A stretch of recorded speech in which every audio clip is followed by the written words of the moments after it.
अस्सलाम वालेकुम वरहमतुल्लाहि वबरकातुहू। उम्मीद है आप सब लोग खैरियत से होंगे। Welcome to Maths Fair Academy. आज की इस वीडियो में हम लोग डिस्कस करने जा रहे हैं MTS 633 ग्रुप थ्योरी के most repeated and important questions को।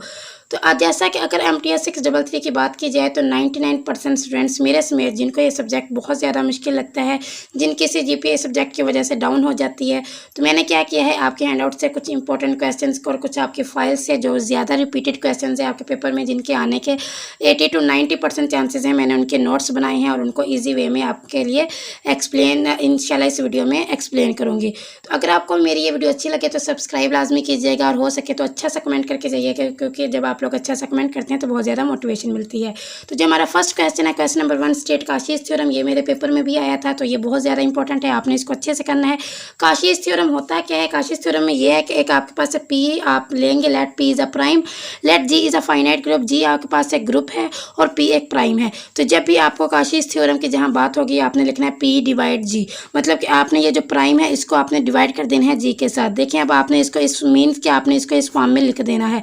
अब अगर आप किसी भी फंक्शन को इस फॉर्म में लिखें तो इसका मतलब होता है कि then G is an element of order P, या आप यस कह सकते हैं कि जो G है वो इस ऑर्डर है किसका? P का। G एक एलिमेंट है किसके? ऑर्डर का, ऑर्डर P का।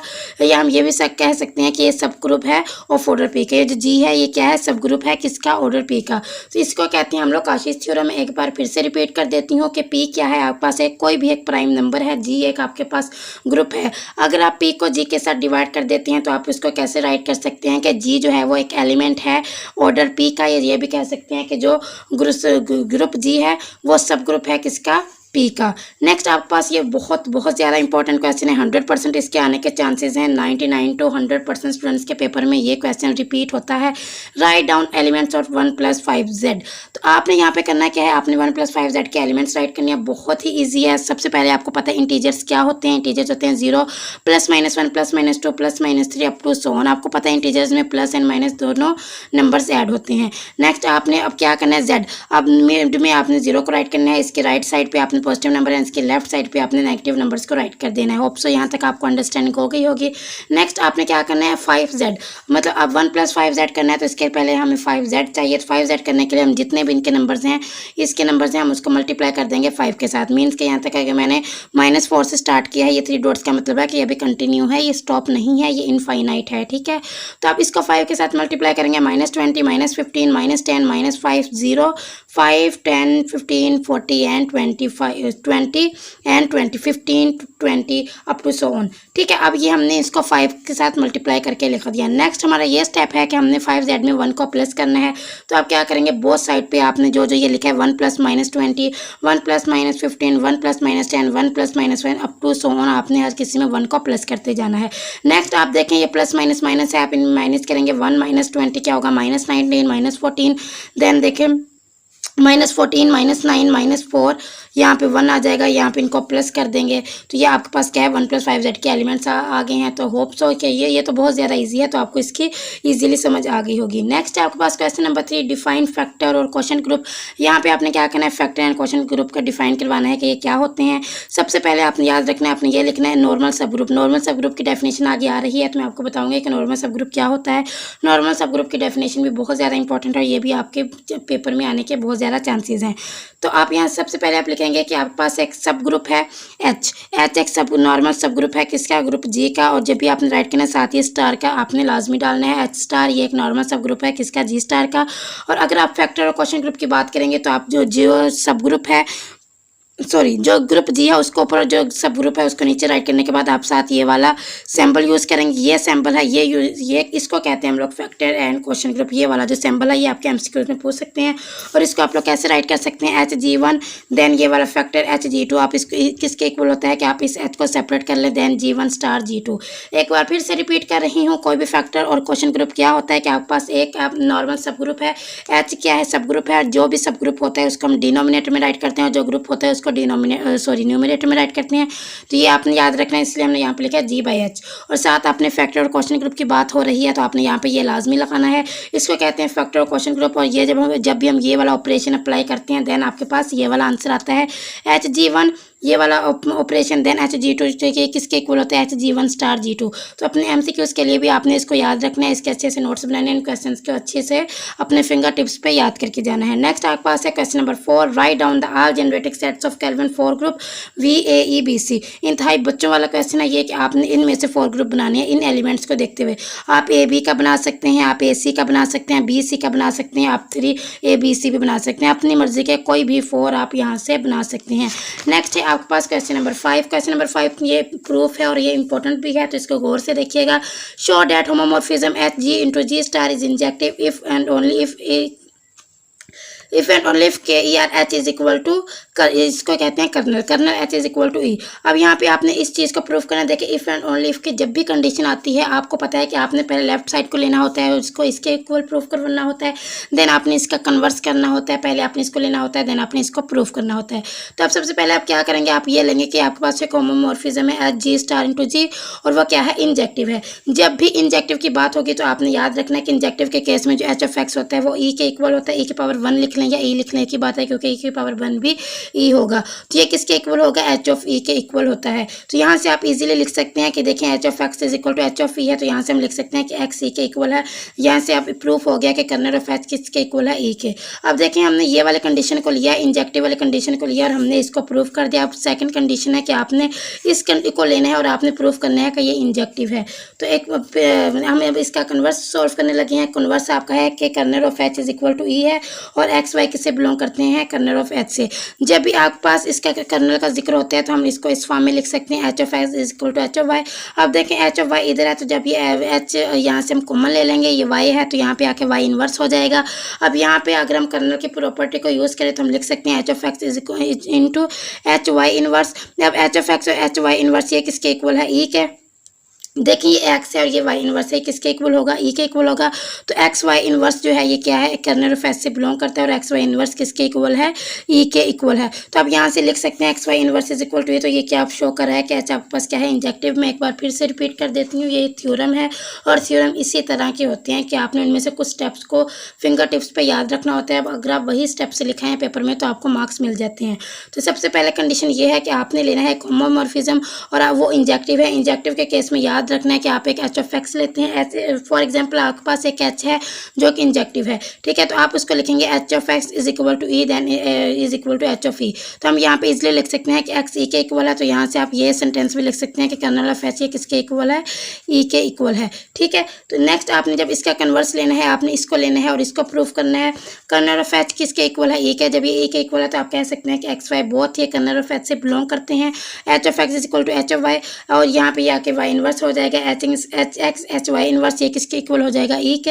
एक्स वाई इनवर्स किससे बिलोंग करते हैं, कर्नल ऑफ एच। तो आप यहाँ से इजीली लिख सकते हैं कि इंजेक्टिव। अगर आप स्टार्ट वाले ये वाले 2-3 सेंटेंसेस और सॉरी स्टेप्स और यहाँ से ये वाला स्टेप लिखने हैं तो आप इजीली इस क्वेश्चन को आपको मार्क्स मिल सकते हैं। सबसे पहले देखें ये वाला थ्योरम आपके पेपर में आता है, आप क्या लिखेंगे, मैं सिंपल वर्डिंग में आपको बताती हूँ। आप लिखेंगे कि ये आपके पास गिवन है कि homomorphism H G into G star is injective है and we have to prove that kernel of H is equal to E, कि हमने इस चीज़ को प्रूव करना है। देन आप लिखेंगे if H is injective then H of X is equal to E is equal to H of E. आप ये वाली लाइन लिखें, नेक्स्ट बस ये वाला स्टेप लिख दें। नेक्स्ट आप लिखेंगे converse now we have to prove that homomorphism H G into G star is injective, कि अब हमने इस चीज़ को प्रूव करना है, गिवन हमें ये चीज़ है। तो आप इसके लिए ये वाले 2-3 स्टेप लिखने हैं, H of X is equal to H of Y. अब ये इधर आके इन्वर्स हो जाएगा। जब ये इधर आके इन्वर्स होकर देखें, इसको आप लिख सकते हैं H of X H Y inverse, तो ये किसके इक्वल है, ई के। आप यहाँ लास्ट में लिख दें कि ये कर्नल ऑफ एच किसके इक्वल है, जो ये एक्स वाई इनवर्स है ये कर्नल ऑफ एच से बिलोंग करते हैं, तो यहाँ से हम लिख सकते हैं कि एच क्या है, इंजेक्टिव है। नेक्स्ट आपके पास है question number 6, let G be a group the set of all commutator A B A inverse B inverse for A B belong to G generate a subgroup C of G. अब यहाँ पे जब भी commutators का जिक्र होगा आपने क्या करना है, देखें आपके पास ये आपने इसका इनवर्स लेना होता है। जब भी कम्यूटेटर्स का जिक्र होगा किसी भी क्वेश्चन में, जो आपके पास यहाँ पे वैल्यू गिवन होगी, आपने पहले वो वाली वैल्यू लिखनी है, देन आपने उसका इनवर्स के साथ उसको मल्टीप्लाई मल्टीप्लाई करवाना है। यहाँ पे देखिए जो आपको गिवन है वो है A B, A inverse and B inverse. तो यहाँ पे आप इसको मल्टीप्लाई करवाएंगे A B, A inverse, B inverse whole inverse के साथ, ठीक है। अब देखें आप अगर इसको ओपन करें, जब भी आप इनवर्स को ओपन करते हैं तो ये चेंज हो जाती हैं। मतलब सबसे पहले आप बी इनवर्स लिखते हैं, फिर आप ए इनवर्स लिखते हैं, फिर आप बी लिखते हैं, फिर आप ए लिखते हैं। मतलब कि ये सारा तरतीब जो है ये चेंज हो जाती है। नेक्स्ट अब आपके पास क्या है, यहाँ पे A B, A inverse, B inverse, B A, B inverse, A inverse. अब आपको पता है ए इनवर्स किसके इक्वल होता है, ई के इक्वल होता है। बी इनवर्स किसके इक्वल होता है, वो भी ई के इक्वल होता है। तो आप यहाँ पे इजीली लिख सकते हैं ई इनवर्स, तो ये किसके इक्वल होगा, ई के इक्वल होगा। तो ई क्या है, कम्यूटेटर है। तो ये अब बहुत ही ज़्यादा इंपॉर्टेंट क्वेश्चन है, इसको फिंगर टिप्स पे रट के जाइएगा। लेकिन इसमें रटने वाली कोई बात नहीं है, क्योंकि ये क्वेश्चन क्या है, बहुत ज़्यादा ईजी है। नेक्स्ट है आपके पास डिफाइन कर्नल ऑफ होमोमॉर्फिज्म। अब कर्नल के क्या डेफिनेशन है, ये भी बहुत ज़्यादा इंपॉर्टेंट है। कर्नल ऑफ होमोमॉर्फिज्म है let H G into G star be homomorphism of group then subgroup. अब देखें आपने एक एच लिया, आपने उसकी मैपिंग करवाई जी इंटू जी प्राइम पे, आप कब उसको होमोमॉर्फिज्म बोलेंगे, जब सब ग्रुप कर्नल ऑफ एच ये किसके इक्वल हो गया, एच इनवर्स ई के, और ये एच एक्स बिलोंग करता है जी से, H of X is equal to E इस kernel of homomorphism and denoted by K E R of, मतलब कर्नल ऑफ एच है, इससे हम इसको बिलोंग करते हैं। अब इसकी आपने डेफिनेशन को फिंगर टिप्स पे याद रखे जाना है। अगर आप ये वाली लाइन भी लिखें तो आपको मार्क्स मिल जाएंगे कि कर्नल ऑफ एच किसके इक्वल होता है। कि आप लेते हैं एच इनवर्स ई, उसमें क्या है एक्स जो है वो जी से बिलोंग करते हैं, और अगर आप एच ऑफ एक्स लेंगे, जी जो आपके पास ग्रुप है, एच क्या है आपके पास सब ग्रुप है, एच इनवर्स ई ये किसके इक्वल होगा कि आप एक्स को बिलोंग करवाएं जी से, और एच ऑफ एक्स किसके इक्वल हो जाए, ई की पावर 1 के। ये वाला जो स्टेप है इसको अगर आप याद कर लें, कर्नल ऑफ होमोमॉर्फिज्म का क्वेश्चन आए, आप इसको लिख के आ जाएं तो आपको इसके मार्क्स मिल जाएंगे इंशाल्लाह। और ये इसको हम किससे डिनोट करते हैं, colonel of homomorphism K E R into H से डिनोट करते हैं। नेक्स्ट है आपके पास question number 8, let H and K be a normal subgroup of G with K is less than H, then show that G by H is equal to G by K and H by K. अब देखिए इसमें आप लोगों ने क्या करना है, phi जी belong करता है जी बाई के से, एच बाई के से। ये भी थोड़ा सा इसकी तरह, इस थ्योरम की तरह थोड़ा सा कंफ्यूजिंग है। देखें यही दो थ्योरम्स है जो थोड़े से कंफ्यूजिंग है, तो अगर आप इनको अच्छे से रट्टा लगा लें, अगर आपको नहीं समझ आ रही तो आप इनके स्टेप्स को 2-3 बार रजिस्टर पे करेंगे, अपने हैंड से करेंगे तो स्टेप्स आपको खुद से याद हो जाएंगे। तो लेकिन इनको छोड़ना नहीं है, अच्छे से करके जाना है। अब आपके पास एक फंक्शन फाई है जिसको आपने बिलोंग करवाया जी को जी बाई के पे भी और एच बाई के भी, यही आपको यहाँ पे क्वेश्चन में गिवन है। अब आपने क्या करना है, आपने एक एलिमेंट लेना है जी का, एक ए आपने एलिमेंट लिया जी से बिलोंग करता है। अब इसको क्या करेंगे, यहाँ पे लिख देंगे ए के, यहाँ पे एच बाई के ऐसे ही आ जाएगा, और यहाँ पे क्या होगा फाई ऑफ ए। अगर आप फाई ऑफ ए की जगह यहाँ पे ए बी कर दें, मतलब आप करवा दें कि ए भी बिलोंग करता है जी से, जस्ट आपने इसी स्टेप को रिपीट करना है और यहाँ पे लिख देना है फाई ए बी, और यहाँ पे ए बी, यहाँ पे के और यहाँ पे एच के। देखें ये बहुत ईजी स्टेप है। पहले आपने यही वाला स्टेप लिखा जो क्वेश्चन में गिवन था, फिर आपने इसको फाई ऑफ ए के लिए लिखा। फाई ऑफ ए के लिए कैसे लिखना है कि आपने जी की जगह ए रख देना है। सेकंड स्टेप में आपने ए की जगह पे ए बी पुट कर देना है, ए बी इंटू के एच बाई के। अब देखें यहाँ ये ए बी एच, ये जो ए बी है ए बी इनको के, अब ये इन दोनों के साथ हो रहा है मल्टीप्लाई, तो आप इनको लिख सकते हैं ए के इंटू बी के, और ये वाला एच बाई के ऐसे ही आ जाएगा। अब यहाँ पे आप ए के इंटू, अब देखें ये वाला जो एच बाई के है ये दोनों के साथ मल्टीप्लाई हो रहा है, तो आप एक बार लिख दें ए के इंटू एच बाई के, और एक बार लिख दें बी के इंटू एच बाई के। मतलब पहले आप इसको लिखें, इसको इसके साथ करें, फिर आप इसको करके इसको इसके साथ करें। तो आप यहाँ पे लिख सकते हैं ये क्या है फाई ऑफ पे और ये क्या है फाई ऑफ बी। तो यहाँ से आप कह सकते हैं फाई क्या है, होम्योमॉर्फिज्म है। मैं एक बार फिर से रिपीट कर रही हूँ क्योंकि ये इंपॉर्टेंट क्वेश्चन है। सबसे पहले आपने इसी स्टेप को रिपीट कर देना है। सेकंड स्टेप में आपने इसको ए के लिए लिख देना है, देन आपने इसको ए बी के लिए जब लिखेंगे, देखें ये हो जाएगा ए बी इंटू के एच बाई के। पहले आपने के को इन दोनों के साथ मल्टीप्लाई कर दिया, जो आंसर आएगा, फिर आपने फर्स्ट एलिमेंट को भी एच बाई के एक साथ, फिर आपने सेकंड को एच बाई के एक साथ करके लिख देना है कि ये फाई ऑफ बी है, फाई ऑफ ए है, और ये है फाई ऑफ बी है। नेक्स्ट आप ये वाला स्टेप ना भी लिखें, देन आप जस्ट आंसर में लिख दें कि ये फर्स्ट आइसोमॉर्फिज्म है, जिसको आप इस फॉर्म में लिख सकते हैं जी बाई एच, जी बाई के, एच बाई के। यही चीज़ हमने यहाँ पे प्रूफ करनी थी। तो बिल्कुल कंफ्यूज नहीं होना, आप जस्ट यही वाले स्टेप अच्छे से करके आ जाएं अपने पेपर में, तो आपको इंशाल्लाह मार्क्स मिलेंगे, फुल मार्क्स मिलेंगे। नेक्स्ट आपके पास है question, show that Z G is normal and subgroup of G. अब देखें जब भी normal and abelian subgroup normal का जिक्र होगा, फॉर एग्जाम्पल आपने सबसे पहले ये याद रखना है कि जहाँ पर भी नॉर्मल का जिक्र होगा आपके पास एक होगा ग्रुप। अब आपने उस ग्रुप को मल्टीप्लाई करवाना है किसी भी और सब ग्रुप के साथ, जो जैसे कि मैं करवा रही हूँ जी के साथ भी और जी के इन्वर्स के साथ भी। मतलब कोई भी आपके पास एक ग्रुप है, आपने उस ग्रुप को मल्टीप्लाई करवा दिया एक और ग्रुप के साथ और उस ग्रुप के इन्वर्स के साथ, जैसे मैंने यहाँ पे जी और जी इन्वर्स के साथ करवाया, तो इसको आप लोग कहते हैं नॉर्मल सब ग्रुप। जहाँ पर भी नॉर्मल का जिक्र होगा वहाँ पे आप आप लोगों ने ये स्टेप लिखना है कि एक जी है वो जी से बिलोंग करता है, जेड जेड ऑफ जी से बिलोंग करता है। आप इसको कैसे लिख सकते हैं, जी जेड इंटू जी इनवर्स। और यहाँ पे आप देखें जी और जी इनवर्स को सेपरेट कर सकते हैं। जब जी जी इनवर्स होगा तो ये ई के इक्वल होगा, तो यहाँ पे हो जाएगा जेड ई, और तो ये किसके इक्वल है, जेड के इक्वल है। यही चीज़ हमने प्रूफ करनी थी कि नॉर्मल सब ग्रुप है, यहाँ पे हमने नॉर्मल सब ग्रुप प्रूफ कर दिया। नेक्स्ट हमने प्रूफ करना है अबिलियन सब ग्रुप। अबिलियन तो आप सबको पता होगा कि यहाँ पे फॉर एग्जांपल मैं एक ले रही हूँ, दो ग्रुप्स ले रही हूँ जेड जी, तो ये किसके इक्वल होना चाहिए, जी जेड के। इसको हम लोग कहते हैं अबिलियन। अबिलियन की ये कंडीशन होती है, नॉर्मल की ये कंडीशन होती है, ये वाले की आप इसको इस फॉर्म में लिख सकते हैं, ठीक है। तो ये अगर आपके एमसीक्यूज में पूछी जाए तो आप लोगों ने बिल्कुल भी कंफ्यूज नहीं होना। अब देखें आपने इसको अबिलियन सब ग्रुप भी प्रूफ करना है, तो आपने यहाँ पे लिख दिया जी जेड इनको जेड जी। जी जो है वो जेड जी से बिलोंग करता है, कैपिटल जी से, और ये जो स्मॉल जी है ये जेड ऑफ जी से बिलोंग करता है। अब यहाँ पे देखें जेड ऑफ जी क्या है, ये अगर अबिलियन ग्रुप है जी ऑफ जेड जेड ऑफ जी, तो अब यहाँ पे लिख सकते हैं कि जेड ऑफ जी किसके इक्वल है, जी के इक्वल है। तो यहाँ पे ये लाइन बेशक आप ना लिखें, यहाँ पे बस हमने यही प्रूफ करना था कि जो जेड ऑफ जी है वो नॉर्मल भी होना चाहिए, अबिलियन भी होना चाहिए।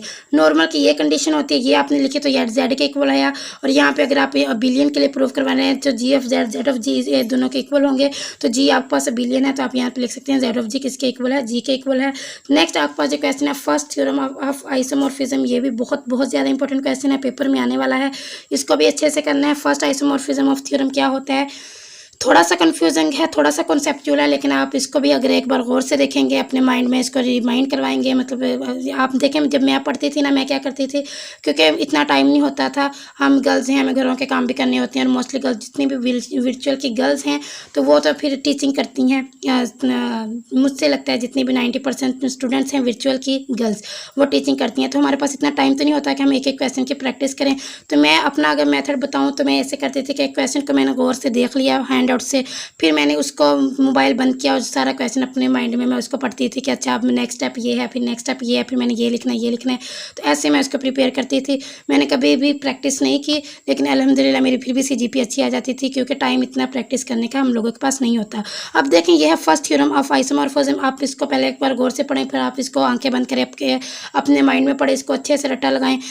लिखने का टाइम नहीं भी है तो आप इसको फिंगर टिप्स पर याद करके जाएँ, और अगर आप यही वाले क्वेश्चन अच्छे से याद करके चले जाते हैं तो मैं आपको गारंटी देती हूँ कि आपका जो पेपर है MTS 633 का वो ये इन्हीं क्वेश्चन में से इंशाल्लाह हो जाएगा, ठीक है।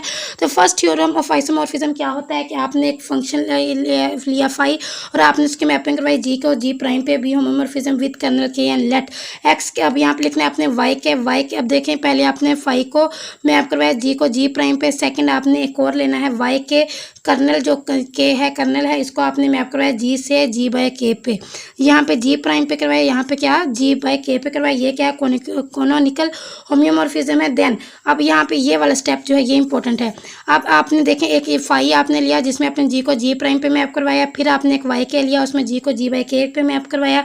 देन जो होम्योमॉर्फिज्म है वो क्या होता है, जिसमें आप लोग म्यू एक नया फंक्शन आप लेते हैं जी बाय के, ये जो ये वाला फंक्शन है इसको आप म्यू फाई जी के आप इंट्रोड्यूस मैप करवा देते हैं। मतलब इसका जो जी बाय के है उसको आप फाई ऑफ जी पे यहाँ पे मैप करवा देते हैं, और इसको आप लिख सकते हैं phi of X is equal to mu Y के एक्स, मतलब फाई ऑफ एक्स और यहाँ पे म्यू लिखने के बाद ये है Y K into X, for each X belong to G. इसको आप कैसे भी करें रट्टा लगाएं, अपने माइंड में इसको पढ़ें, पहले ये वाला स्टेप लिखना है, फिर ये वाला स्टेप लिखना है, फिर इसको आपका भी म्यूमॉर्फिज्म कहते हैं। जब आप म्यू एक न्यू फंक्शन लेते हैं उसको आप इसका जो जी बाई के है और फाई ऑफ जी आप यहाँ पर इसको इंट्रोड्यूस करवाते हैं, मैप करवाते हैं। देन आपके पास जो फाई ऑफ एक्स है ये होना चाहिए म्यू, ये वाला जो म्यू है वाई के एक्स के इक्वल, मतलब ये फाई ऑफ एक्स और ये है वाई के एक्स, ये इन दोनों में रिलेशन क्या होना चाहिए, ये म्यू वाला रिलेशन होना चाहिए। ये दोनों कब एक दूसरे के इक्वल होंगे, जब ये म्यू होगा। यहाँ पर जो एक्स है ये जो ये एक्स हमने इसके साथ भी लिखा है इसके साथ भी लिखा है, ये एक्स क्या है बिलोंग करता है जी से। नेक्स्ट आपके पास क्वेश्चन है if N is a normal subgroup of G and G by 9 is abelian, if and only if C is less than N where C is a countable subspace. अब देखें यहाँ पे अगर आप question के statement को गौर से पढ़ें तो यहाँ पे नॉर्मल सब ग्रुप का जिक्र हो रहा है। तो मैंने आपको बताया था जब भी नॉर्मल सब ग्रुप का जिक्र होगा आप लोगों ने क्या करना है, यहाँ पे आप देखें नॉर्मल सब ग्रुप का जिक्र है तो आप यहाँ पे क्या करेंगे, मैंने आपको तभी बताया था ए इनवर्स एन और बी इनवर्स एन। अब आपके पास एन क्या है, नॉर्मल सब ग्रुप है जी का, तो जी बाई एन आप इसको कैसे लिख सकते हैं, A inverse N B inverse N is equal to किसके है, B inverse N A inverse N, मतलब कि ये क्या है अबिलियन है। तो यहाँ पे A inverse N B inverse N को आप कैसे लिख सकते हैं, B inverse N A inverse N. अब ये दोनों को अगर आप उठा के इधर ले आए और एन को यहाँ से कॉमन ले लें, ए बी ये वाला जो दोनों है वो इधर आके ए बी हो जाएंगे, और ये वाला ए इनवर्स बी इनवर्स, मतलब दो एक हो जाएगा ए बी और सेकंड हो जाएगा ए इनवर्स बी इनवर्स, इनके साथ भी एन आ जाएगा, ये वाला एन इधर ही रहेगा। नेक्स्ट अब यहाँ पे आप लिख सकते हैं कि जो आपका A B A inverse B inverse है ये किससे बिलोंग करता है, एन से बिलोंग करता है। नेक्स्ट आपने अब देखें आपके पास जो गिवन कंडीशन है वो है कि सी जो है वो लेस देन है एन से। अब आपने क्या करना है, आपको ये नॉर्मल सब ग्रुप है तो आप यहाँ पे लिख सकते हैं कि ए एन बी एन किसके इक्वल है। आप इसको लिख सकते हैं कि ए ये किसके इक्वल होगा, ए बी इंटू एन के इक्वल होगा। एन की वैल्यू आपको गिवन है B inverse A inverse B A into N, तो यहाँ से आप अगर इनको करें A B inverse A inverse B of A into N, तो ये देखें ये सारा ई हो जाएगा, A B inverse A inverse ये ई के इक्वल हो जाएगा, और ये बी ए एन आ जाएगा। तो आप इसको लिख सकते हैं B of N and A of N. मैं एक बार फिर से रिपीट कर देती हूँ। फर्स्ट आपने इसमें देखें आपको गिवन ये था कि ये नॉर्मल सब ग्रुप ऑफ जी है, और ये अबिलियन भी है। अबिलियन का भी आपको पता है, नॉर्मल का भी आपको पता है। अबिलियन में आप लोगों ने क्या करना होता है, A inverse N B inverse N को आपने इक्वल रखना है B inverse N A inverse N के, ठीक है। अब यहाँ से आपको एन की वैल्यू को फाइंड आउट करना है। अब जब आप एन की वैल्यू को फाइंड आउट कर लेंगे देन आपका जो सेकंड है वो भी ये है कि नॉर्मल, ये देखें ये नॉर्मल सब ग्रुप की कंडीशन होती है, A inverse N B inverse N इनको B inverse N A inverse N, ये मैंने आपको स्टार्ट में बताया था। और अबिलियन में ये होता है कि आपके पास ए एन बी एन किसके इक्वल होगा, ए बी इंटू एन। आपने अब सिर्फ ये वाला स्टेप अगर आप लोग अपने माइंड में रख लें और एक ये वाला स्टेप आप लोग अपने माइंड में रख लें, तो बाकी इस क्वेश्चन में कुछ भी नहीं है। यहाँ से एन की वैल्यू को निकालेंगे, यहाँ पे लाके एन की वैल्यू को पुट कर देंगे, सिंपल ये वाला ई हो जाएगा, ये बी ए इंटू एन हो जाएगा। यहाँ पे आप लिख सकते हैं A N into B N, B के साथ भी एन और ए के साथ भी एन। तो आपने इसी चीज़ को राइट करना है। ये जो स्टेप्स मैं बता रही हूँ इंपॉर्टेंट स्टेप्स हैं, जैसे कि ये वाला स्टेप ये वाला स्टेप। आपके पास अभी इतना टाइम नहीं है कि आप इन सब के नोट्स बनाएं, तो आप जस्ट क्वेश्चन लिखें और उनमें जो इंपॉर्टेंट पॉइंट है आप उसके नोट्स बना लें। बाकी जो सिंपल से जब ये देखें ये वाला स्टेप तो आप इजीली खुद से कर सकते हैं। तो इसके बेशक इनको नोट्स में ना लिखें, जस्ट जो इंपॉर्टेंट स्टेप्स हैं उनको लिखें। जिस दिन आपको पेपर होगा उन स्टेप्स को अच्छे से देख कर जाएँ तो इंशाल्लाह आपको पेपर अच्छा हो जाएगा। होप सो कि आपको मेरी इस वीडियो अच्छी लगी होगी। नेक्स्ट जो जितने भी क्वेश्चन हैं ऑनवर्ड, क्वेश्चन नंबर 12 से ऑनवर्ड, ये हम अपनी नेक्स्ट वीडियो में डिस्कस करेंगे। अगर आपको मेरी वीडियो अच्छी लगी है तो प्लीज़ सब्सक्राइब किए बगैर नहीं जाइएगा, अच्छा सा कमेंट लाजमी कीजिएगा, बहुत ज़्यादा मोटिवेशन होती है। समझ ले कि हम लोगों का 1 किलो खून बढ़ जाता है जब भी कोई अच्छा सा हमें किसी वीडियो पर कमेंट मिल जाता है। तो अपना बहुत सारा ख्याल रखिएगा, अच्छे से पेपर्स की तैयारी कीजिएगा, इन क्वेश्चंस की अच्छे से प्रैक्टिस कीजिएगा। जज़ाकल्लाह, अल्लाह हाफिज़।